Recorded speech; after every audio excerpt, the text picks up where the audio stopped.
ಮೋದಿಯವರು ಭೂತಾನ್ ಪ್ರವಾಸದಲ್ಲಿದ್ದರು, ಮೊದಲೇ ಪೂರ್ವ ನಿಗದಿಯಾಗಿತ್ತು. ಅದಕ್ಕೂ ಎಲ್ಲೋ ಪ್ರಶ್ನೆ ಬಂದಂಗಿದೆ, ಯಾಕೆ ಹೋದ್ರು ಅವರು ಅಂತ. ನಮ್ಮ ದೇಶದಲ್ಲಿ ಏನು ಪ್ರಶ್ನೆ ಬೇಕಾದ್ರೂ ಕೇಳ್ಬೋದು. ಆದ್ಮೇಲೆ ಹೋಗಿದ್ರೆ ಬೇರೆ ಕತೆ. ಏನೋ ಹೋದ್ರು, ಆಮೇಲೆ ವಾಪಸ್ ಬಂದು ಆಸ್ಪತ್ರೆಗೆ ಹೋಗಿ ಗಾಯಾಳುಗಳನ್ನೆಲ್ಲ ವಿಚಾರಿಸಿದ್ದಾರೆ. ಯಾರು ಇದಕ್ಕೆ ಜವಾಬ್ದಾರಿ ಇದ್ದಾರೆ ಅವ್ರನ್ನ ಬಿಡೋಕ್ಕಾಗಲ್ಲ, ನಾವು ಬಿಡಲ್ಲ, ನ್ಯಾಯ ಕೊಟ್ಟು ನಾವು ತೊಗೋತೀವಿ ಇದನ್ನು ಅಂತ ಏನೋ ಹೇಳಿದ್ದಾರೆ. It's all right. ಈ ಸ್ಟೇಟ್ಮೆಂಟ್ಸ್ನೆಲ್ಲ ನಾವು ಭಾಳ ಸೀರಿಯಸ್ ಆಗಿ ತೊಗೋಬೇಕಾಗಿಲ್ಲ. ಆಕ್ಷನ್ ಏನಾಗುತ್ತೆ ಅದಾಗತ್ತೆ, ಆಮೇಲೆ ನೋಡೋಣ ನಿಧಾನಕ್ಕೆ. ಎಸ್. ಇನ್ನು ದೆಹಲಿ ಕೆಂಪುಕೋಟೆ ಬ್ಲಾಸ್ಟ್ ಪ್ರಕರಣ ಸಂಬಂಧ ದೆಹಲಿ ಕಾಶ್ಮೀರದಲ್ಲಿ ತನಿಖಾ ತಂಡಗಳು ಕಾರ್ಯಾಚರಣೆ ನಡೆಸಿ 200 ಕಡೆಗಳಲ್ಲಿ ಸರ್ಚ್ ಆಪರೇಷನ್ ನಡೆಸಲಾಗಿದೆ.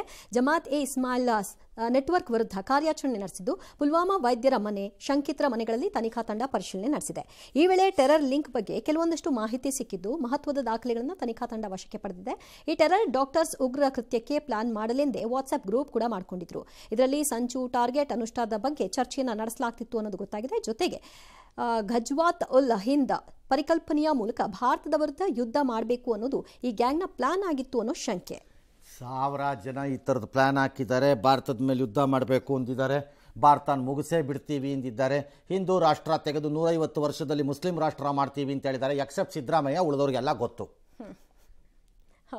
ಅಷ್ಟೇ. ಸಿದ್ದರಾಮಯ್ಯ ಸಿಕ್ಕಿದ್ರೆ ಅವ್ರಿಗಿಂದೆಲ್ಲ ಒಂಚೂರು ಯಾರೊಬ್ಬರು ಹೇಳಿ ಕೂತ್ಕೊಂಡು, ಅವರೊಬ್ಬರು ಬಿಟ್ಟು ಮಿಕ್ಕಿದವ್ರಿಗೆ ಎಲ್ಲರಿಗೂ ಗೊತ್ತು ಈ ಕತೆಗಳು. ಹಾಗಾಗಿ ಇದೆಲ್ಲ ನೆವರ್ ಎಂಡಿಂಗ್ ಆಪರೇಷನ್ಸ್. ಇದು ಯುದ್ಧ ಆರಂಭ. ಯಾವ ದೇಶದಲ್ಲಿ ಇದು ಎಂಡಿಂಗ್ ಇದೆ? Show me one country. ಯಾವುದೇ ಕಂಟ್ರಿ ತೋರಿಸ್ರಪ್ಪ, ನೋಡ್ಬಿಡೋಣ, ತೋರಿಸಿ ನೋಡೋಣ. ಆ ದೇಶದ ವಿರುದ್ಧ ಸಂಚು ಮಾಡುವವರು ಮುಗಿಸಿಬಿಡುತ್ತೇವೆ ಆ ದೇಶವನ್ನು ಅನ್ನೋರು ಯಾವ ದೇಶದ ಮೇಲೆ ಇಲ್ಲ, ತೋರಿಸ್ರಪ್ಪ ನೋಡೋಣ. ಇದ್ದೇ ಇದೆ, ಎಲ್ಲರ ಮೇಲೂ ಇರುತ್ತೆ, ನಮಗೂ ಇರುತ್ತೆ. ನಾವು ಇದರ ಜೊತೆನೇ ಬದುಕಬೇಕು, ಅನುಭವಿಸ್ಬೇಕು, ಇದೇ ರೀತಿ ಕ್ಯಾರಿ ಔಟ್ ಮಾಡ್ತಾ ಇರ್ತೀವಿ ಅಷ್ಟೆ. ಇದು ನಿರಂತರವಾಗಿ ನಡಿಬೇಕಾದ್ದು.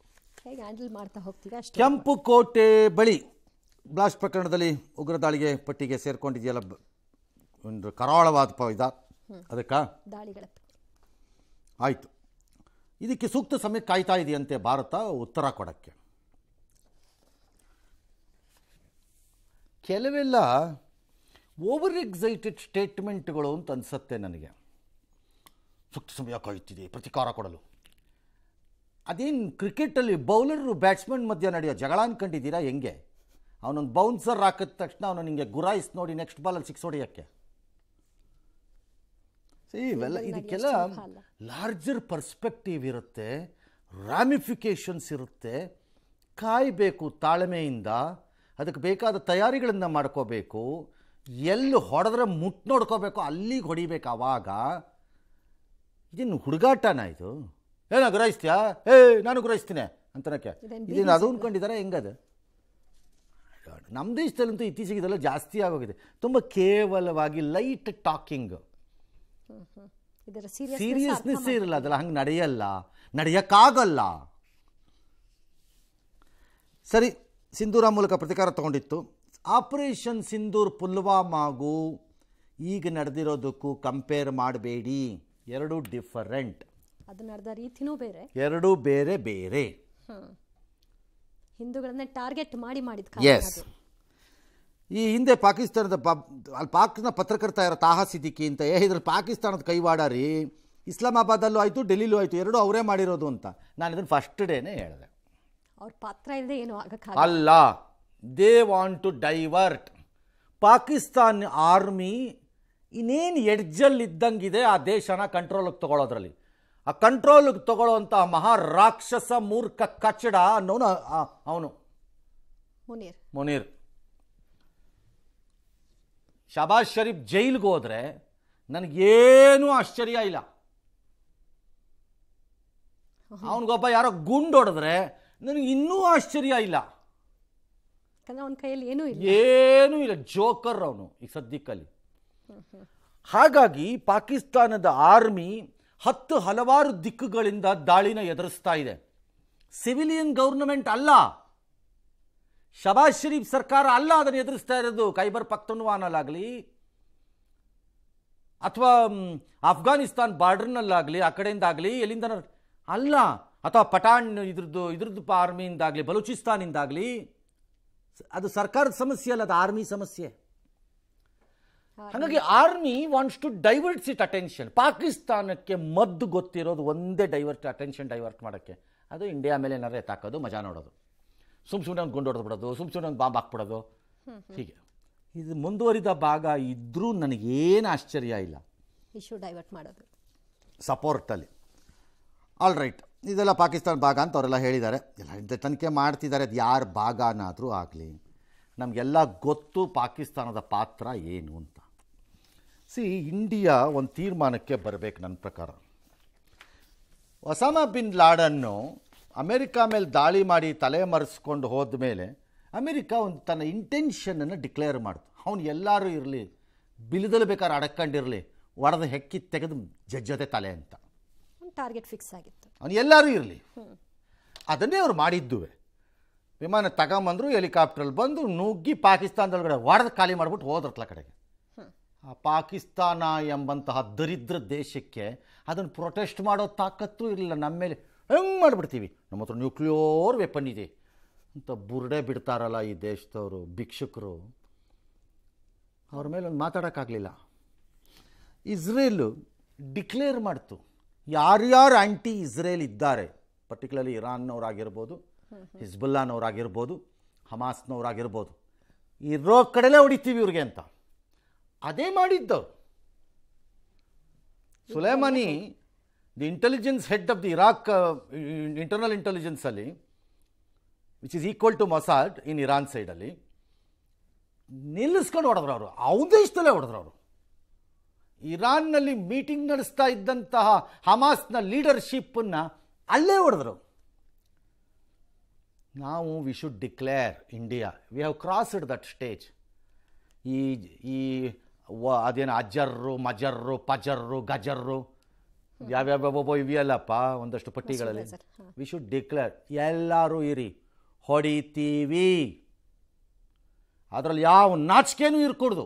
ಅದು ಯಾವನ ಕೆನಡಾನವನು ಹೇಳ್ತಾನೆ ನಮ್ಮ ದೇಶದಲ್ಲಿ ಬಂದು, ಹಂಗಾರೆ ನೀ ಮಾಡು, ಅಲ್ಲಿ ಬಿಟ್ಕೊಳ್ಳಿ, ಹಂಗಾರೆ ನೀ ಮಾಡು, ಇಲ್ಲ ನಾವು ಮಾಡೇ ಮಾಡ್ತೀವಿ. We should take up A declared policy like this. We will eliminate. ನಾವೇ ಮಾಡ್ತೀವೋ ಒಳಗಡೆಯಿಂದ ಮಾಡಿಸ್ತೀವೋ ಒಟ್ಟಲ್ಲಿ ಎಲಿಮಿನೇಟ್ ಮಾಡ್ತೀವಿ, ಬಿಡಲ್ಲ. ಇದು ನಮ್ಮ declared policy. No more hesitation. ಇದು ಬರದೇ ಇದ್ರೆ ಬಗ್ತಾವ ಇವು ಈ ನಾಯಿಗಳು. ಸಾಧ್ಯನೇ ಇಲ್ಲ. ಗ್ರಾಫಿಕ್ ಕಾರಿನೊಂದಿಗೆ ಆರೋಪಿ ಕೆಂಪುಕೋಟೆಗೆ ಹೇಗೆ ತಲುಪಿತಾ ಅಂತ ಪ್ರಶ್ನೆ. ಪಿಪಿ ಹೊಡೆದುಕೊಂಡು ತಲುಪಿದ. ನಾನು ಹೋಗುತ್ತಿದ್ದೇನೆ ಕೆಂಪುಕೋಟೆಗೆ, ಹಲೋ ಇಂಡಿಯಾ ಅಂತ ಹೇಳ್ಕೊಂಡು ಹೋದ. ತಪಾಸಣೆ ಸಮಯದಲ್ಲಿ ಕಾರನ್ನು ಏಕೆ ನಿಲ್ಲಿಸಲಿಲ್ಲ ಅಂತ ಈ ಪ್ರಶ್ನೆ ಕೇಳೋರ್ನೆಲ್ಲ ಕರ್ಕೊಂಡೋಗ್ಬಿಟ್ಟು ಬ್ಲಾಸ್ಟ್ ಆಗೋ ಟೈಮಲ್ಲಿ ಫ್ರಂಟಿಗೆ ನಿಲ್ಲಿಸ್ಬಿಡ್ಬೇಕು. ಈ ಥರದ್ದು ಕೇಳೋರನ್ನ 3 ಕಾಲ ಪಾರ್ಕಿಂಗ್ ಲಾಟಲ್ಲಿ ಏನು ಮಾಡುತ್ತಿದ್ದ ಅಂದರೆ, ನೀವು ಯಾವಾಗಾರು ಕೂತಿದ್ದಾಗ ಕತೆ ಕಾಯ್ತೀರಾ? ಯಾರು ನೋಡ್ತಾರ್ರಿ ಅದನ್ನು? ಯಾವನೋ ಒಬ್ಬ ಒಂದು ಪಾರ್ಕಿಂಗ್ ಲಾಟಲ್ಲಿ ಒಂದು ಮೂಲೆನಲ್ಲಿ ನಿಲ್ಲಿಸ್ಕೊಂಡು ಕೂತ್ಕೋತಾನಪ್ಪ. ಅಥವಾ ಯಾರ ನಮ್ಮ ಕಾರ್ಗಳನ್ನು ತೊಗೊಳ್ಳೋ ಬರೋಂಥ ನಮ್ಮ ಸಹವರ್ತಿಗಳ ಚಾಲಕರಾಗಿರೋಂಥವ್ರುಗಳು ಯಾರೋ ಪಾಪ ನಿಲ್ಲಿಸ್ಕೊಂಡು ಕೂತಿರ್ತಾರೆ. ಯಾರಿಗೆ ಹೋಗಿ ನೋಡ್ತಾರೆ ಅದನ್ನು? ಎಲ್ಲರನ್ನೂ ಅನುಮಾನ ಯಾಕೆ ಕೂತಿದೀಯಾ, ಯಾರು ನೀನು ನೋಡ್ತಾರಾ? ಪಾರ್ಕಿಂಗ್ ಏರಿಯಾ ಅಟೆಂಡರ್ ಏನು ಮಾಡುತ್ತಿದ್ದ? ಇದು ಬಿರಿಯಾನಿ ಮಾಡಿಕೊಂಡು ತಿನ್ನುತ್ತಿದ್ದ. ಮೊದಲ ಸ್ಫೋಟಕ ಎಲ್ಲಿಂದ ಹೇಗೆ ತರಲಾಯಿತು? Possibly a good question. ಎಲ್ಲಿಂದ ಬಂತು ಅನ್ನೋದು ನಮಗೆ ಗೊತ್ತಾಗಬೇಕಿದು. ಜನದಟ್ಟಣೆ ಸ್ಥಳದಲ್ಲಿ ಸ್ಫೋಟಕ ಮರೆಮಾಚಿ ಹೇಗೆ ಸಾಗಿಸಲಾಯಿತು? ಮೇಲೆ ಹುಲ್ಲು ಮತ್ತು ಇದನ್ನು ರ್ಯಾಪ್ ಮಾಡಿ ಗೊತ್ತಾಗದಂತೆ ಮಾಡಿ ಬಣ್ಣದಲ್ಲಿ ತೆಗೆದುಕೊಂಡು ಹೋಗಿಬಿಟ್ಟರು. ಶಸ್ತ್ರಾಸ್ತ್ರಗಳು ಮತ್ತು ಮೂಲ ಯಾವುದು, ಅದೇ ಮೂಲ ಯಾವುದು ನಮಗೂ ಗೊತ್ತಾಗಬೇಕು. That's A good one actually. ಹಣ ಎಲ್ಲಿಂದ ಬರ್ತಾ ಇತ್ತು? That's N another question. ಎಲ್ಲಿಂದ ಬರ್ತಿತ್ತು ಹಣ ಅನ್ನೋದು ಒಂಚೂರು ಗೊತ್ತಾಗಬೇಕು. ಇಂಟರ್ನಲ್ಲ ಎಕ್ಸ್ಟರ್ನಲ್ಲ? ಘಟನೆ ನಿಜವಾದ ಮಾಸ್ಟರ್ ಮೈಂಡ್ ಯಾರು? ಪಾಸಿಬಲಿ ನಮಗೆ ಗೊತ್ತಿದೆ ಮಾಸ್ಟರ್ ಮೈಂಡ್ ಯಾರು ಅಂತ. ಲೋಕಲ್ ಅಲ್ಲ, ಸಪೋರ್ಟೆಡ್ ಹ್ಯಾಂಡ್ಲರ್ಸಲ್ಲಿ. ಅಂತಾರಾಷ್ಟ್ರೀಯ ಭಯೋತ್ಪಾದಕ ಸಂಘಟನೆ ಇದೆಯಾ? Possibly a question to investigate. Umar ಒಬ್ಬನೇ ಸ್ಫೋಟ ಮಾಡಿದಾನ, ಬೇರೆ ಯಾರು ಇದ್ದಾರಾ? It's a matter of investigation ಅಷ್ಟೇ. ಜೀನಿ ಸ್ಲಿಮ್ ರೆಫರ್ ಮಾಡ್ಬೇಕಾದ್ರೆ ಕಾರಣ ಏನಂದ್ರೆ, ವೇಟ್ ಲಾಸ್ ಸಲುವಾಗಿ ನನ್ ಬಾಳ ಜನ ಕೇಳಿದ್ರು. ಫಸ್ಟ್ ನಾನು ತಗೊಂಡು ನನಗೆ ರಿಸಲ್ಟ್ ಬಂದ್ಮೇಲೆ ಆಮೇಲೆ ನಾನು ಜೀನಿ ಸ್ಲಿಮ್ ಇನ್ನೊಬ್ಬರಿಗೆ ಪ್ರಿಪೇರ್ ಮಾಡಿದ್. ಸುಸ್ತಾಗೋದು ಕಡಿಮೆ ಆಯ್ತು, ವೀಕ್ನೆಸ್ ಅದು ಏನೂ ಇಲ್ಲ, ಪೂರಾ ಹೆಲ್ದಿ ಅದೇನೆ. ವೇಟ್ ಜಾಸ್ತಿ ಇರೋರಲ್ಲಿ ಏನೇ ಡೌಟ್ ಇಲ್ಲದೆ 100% ಬಳಸಬಹುದು. ಪ್ರತಿದಿನ ನಮ್ಮ ಜೀನಿ ಸ್ಲಿಮ್ ನ ಯೂಸ್ ಮಾಡಿ ಯಾವುದೇ ಸೈಡ್ ಎಫೆಕ್ಟ್ ಇಲ್ದಂಗೆ ನೀವು ಸಣ್ಣ ಆಗ್ತೀರಾ. ಓಕೆ, ಇನ್ನು ಈ ವಿಷಯದಲ್ಲಿ ರಾಜಕೀಯ ಕೆಸರೆಚಾಟ ಏನು ನಿಲ್ಲಿಲ್ಲ. ನಿನ್ನೆ ಸಿಎಂ ಸಿದ್ದರಾಮಯ್ಯನವರು ಚುನಾವಣೆ ವೇಳೆ ಯಾಕೆ ಅಂತ ಅನುಮಾನ ವ್ಯಕ್ತಪಡಿಸಿದ್ರು. ಇದೇ ವಿಚಾರವನ್ನು ಬಸವರಾಜ ರಾಯರೆಡ್ಡಿ, ಸಚಿವ ಜಮೀರ್ ಕೂಡ ಪ್ರಸ್ತಾಪ ಮಾಡಿದ್ದಾರೆ. ಎಐಸಿಸಿ ಅಧ್ಯಕ್ಷ ಖರ್ಗೆ, ಇಂತಹ ಘಟನೆಗಳು ರಾಷ್ಟ್ರ ರಾಜಧಾನಿಯಲ್ಲಿ ಆಗುತ್ತೆ ಅಂದ್ರೆ ಅದು ದುರ್ದೈವ. ಇಷ್ಟೊಂದು ತನಿಖಾ ಏಜೆನ್ಸಿ ಇದ್ರೂ ಸರ್ಕಾರ ವಿಫಲವಾಗಿದೆ ಅಂತ ಹೇಳಿದ್ರು. ಆಗಲಿ, ಅವರೆಲ್ಲ ಹೇಳಲಿ, ಬೇಡ ಅಂದವ್ರು ಯಾರು. ಇನ್ನು ಜಮೀರ್ ಅಂತೂ ಬಿಹಾರ ಚುನಾವಣೆಗೆ ಒಂದಿನ ಮೊದಲೇ ಬ್ಲಾಸ್ಟಿಂಗ್ ಆಯಿತು. ಇಸ್ಲಾಂ ಧರ್ಮದಲ್ಲಿ ಟೆರರಿಸಮ್ಗೆ ಯಾರು ಅವಕಾಶನೇ ಕೊಟ್ಟಿಲ್ಲ. ಮಾಡುವವನು ಇಸ್ಲಾಂ ಧರ್ಮದವನೇ ಅಲ್ಲ, ಮಾಡಿದರೆ ಹುಳ ಬಿದ್ದು ಸಾಯ್ತಾನೆ. ಯಾವನೂ ಸತ್ತಿಲ್ಲ ಹುಳ ಬಿದ್ದು. ಜಮೀರ್ ಒಬ್ಬನು ತೋರ್ಸಪ್ಪ ನೋಡೋಣ, ಹುಳ ಬಿದ್ದು ಸತ್ತಿರೋನ ಟೆರರಿಸ್ಟ್ ತೋರ್ಸಪ್ಪ ನೋಡೋಣ. ಬರೀ ಬುರುಡೆ ಟಾಕ್ ಇದು. ಇದು ಪ್ರತಿ ಸರಿ ಕೇಳಿಸ್ಕೊಂಡು ಸಾಕಾಗೋಗಿದೆ ಭಾಳ ಜನಕ್ಕೆ. ಸುಮ್ಮನೆ ಟಾಕ್ ಅಷ್ಟೇ. ಯಾವನು ಹುಳ ಬಿದ್ದು ಸಾಯೋನು? ಪ್ರತಿ ಸರಿ ಆದಾಗಲೂ ಅದನ್ನೇ ಹೇಳೋದು, ಹುಳ ಬಿದ್ದು ಸಾಯ್ತಾನೆ. ಸ್ಟ್ಯಾಂಡರ್ಡ್ ಸ್ಟೇಟ್ಮೆಂಟ್ಗಳಿವೆಲ್ಲ. ಇದಕ್ಕೆಲ್ಲ ಮೀನಿಂಗ್ ಇಲ್ಲ. ಬಿಹಾರ ಚುನಾವಣೆಗೆ ಮೊದಲನೇ ದಿನವೇ ಇದು ಹೆಂಗೆ ಆಯಿತು ಅಂದರೆ, ಉಮರ್ ಇದಾನಲ್ಲ ಜಮೀರ್, ಸೀಕ್ರೆಟಾಗಿ ಹೇಳ್ತಾ ಇದ್ದೀನಿ, ಯಾರಿಗೂ ಹೇಳ್ಬೇಡ ನೀವು, ಹೇಳ್ಬೇಡಿ. ಉಮರ್ ಇದಾನಲ್ಲ ಬ್ಲಾಸ್ಟ್ ಮಾಡ್ದವನು, ಅವನು ಅಮಿತ್ ಶಾ ಫೋನ್ ಮಾಡಿದ್ದ, ಸರ್ ನಾಳೆ ಎಲೆಕ್ಷನ್ ಇದೆ ಇವತ್ತು ಮಾಡಿಬಿಡ್ಲಾ ಅಂತ. ಅಮಿತ್ ಶಾ ಹೇಳಿದ್ರಂತೆ, ಮಾಡೋದಿದ್ರೆ ಇವತ್ತು ಮುಗಿಸ್ಬಿಡು, ನಾಳೆ ಹೆಲ್ಪ್ ಆಗುತ್ತೆ ಅಂತ. ಓಕೆ ಸರ್ ಅಂತ ಹೋಗಿ ಬ್ಲಾಸ್ಟ್ ಮಾಡ್ಬಿಟ್ಟಂತೆ, ಯಾರಿಗೂ ಹೇಳ್ಬಿಡಿ, ಸೀಕ್ರೆಟ್. ಎಲ್ಲಾದರೂ ಹಿಂಗಾಗುತ್ತಾ? ಯೋಚನೆ ಮಾಡಬೇಕಲ್ಲ ಸರ್. ಕಾಮನ್ ಸೆನ್ಸ್ ಬೇಡ ಈ ಪ್ರಶ್ನೆ ಕೇಳೋವಾಗ. ಎಲೆಕ್ಷನ್ಗೆ ಮೊದಲು ಯಾಕಾಯ್ತು ಅಂದರೆ, the so called this idiot ಟೆರರಿಸ್ಟ್ಗಳು ವಾಂಟ್ಸ್ ಟು ಹೆಲ್ಪ್ ಮೋದಿನ ಒನ್ ಡೇ ಮೊದಲು ಬ್ಲಾಸ್ಟ್ ಮಾಡಿ. ಅದು ಒಪ್ಪ ಪರಿಸ್ಥಿತಿಯಲ್ಲಿ ಕಾಮನ್ ಸೆನ್ಸ್ ಇಲ್ಲದೆ ಇರೋರೆಲ್ಲ ನೀವುಗಳು ಮಂತ್ರಿಗಳು ಅಂದ್ರೆ ನಾವು ಏನಂತ ಕರೆಯೋಣ ನಿಮ್ಮನ್ನು ಮಂತ್ರಿ ಅಂತ? ಅದಕ್ಕೆ ಹೇಳಿದ್ದು ಯಾರಿಗೂ ಹೇಳ್ಬೇಡಿ, ಸೀಕ್ರೆಟಪ್ಪ, ನಿಮಗೆ ಮಾತ್ರ ಗೊತ್ತಿರಲಿ.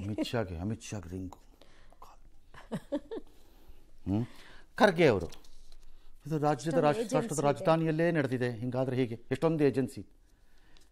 ಸರ್ ಮುಂಬೈಯಲ್ಲಿ ನಡೆದಾಗ ಹೋಮ್ ಮಿನಿಸ್ಟರ್ ಕತೆ ಕಾಯ್ತಿದ್ರ ಸರ್ ಅವತ್ತಿನ ದಿನದ ಹೋಮ್ ಮಿನಿಸ್ಟ್ರು? ಓಕೆ, ಅದು ಅವತ್ತೇನೋ ಆಯಿತು, ಅದನ್ನು ನೀವು ತಡಿಬೇಕಾಗಿತ್ತು ನಾನು ಹೇಳಿಲ್ಲ. ಅವತ್ತಿದ್ದಿದ್ದು ಏಜೆನ್ಸೀಸ್ ಎಲ್ಲ ಮಣ್ಣು ತಿಂತಾ ಇದ್ರಂತ. ಓಕೆ, ಅದು ಬಿಟ್ಬಿಡೋಣ. ಅದಕ್ಕೆ ರೆಸ್ಪಾಂಡ್ ಮಾಡಲಿಲ್ವಲ್ಲ ಅವತ್ತಿನ ಕಾಂಗ್ರೆಸ್ ಸರ್ಕಾರ. ತಲೆ ಬಗ್ಗಿಸ್ಕೊಂಡು ಹೇಡಿಗಳ ಥರ ಬಂದುಬಿಟ್ರಲ್ಲ ವಾಪಸ್ಸು. ರೆಸ್ಪಾಂಡೇ ಮಾಡಲಿಲ್ವಲ್ಲ ನೀವು.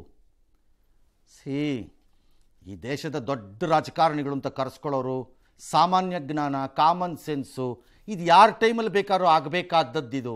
ಈ ಲಾ ಆ್ಯಂಡ್ ಆರ್ಡರ್ ಇಶ್ಯೂನಲ್ಲಿ we will not speak rubbish ಅನ್ನೋ ತೀರ್ಮಾನಕ್ಕೆ ಎಲ್ಲಿವರೆಗೂ ಬರಲ್ವೋ ಅಲ್ಲಿವರೆಗೂ ಇಂಥ ಜೋಕ್ಗಳು ನಡೀತಾ ಇರುತ್ತೆ. ಯಾವುದು ಜೋಕು? ಅಮಿತ್ ಶಾ, ಒಮರ್